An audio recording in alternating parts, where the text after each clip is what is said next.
வாய் கூட அழுகின்ற பிள்ளைக்கு தானே பசி என்று பரியோடு பாலூட்ட வருவாள் உன் வீட்டு கண்ணாடி. ஆனாலும் கூட முன் வந்து நின்றால் தான் முகம் காட்டும். இங்கே மனதுக்குள் பல கோடி நினைவுகள் இருந்தாலும் உதடுகள் திறந்தால் தான் உதவிகள் பெறக்கூடும். கோழைக்கு காதல் என்ன,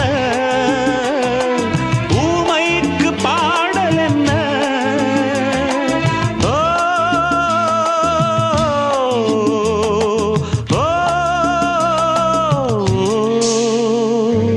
பூங்கொடிதான் பூத்ததம்மா, பொன் வண்டுதான் பார்த்ததம்மா. பாட்டெடுக்க தாமதிக்க வாடை கா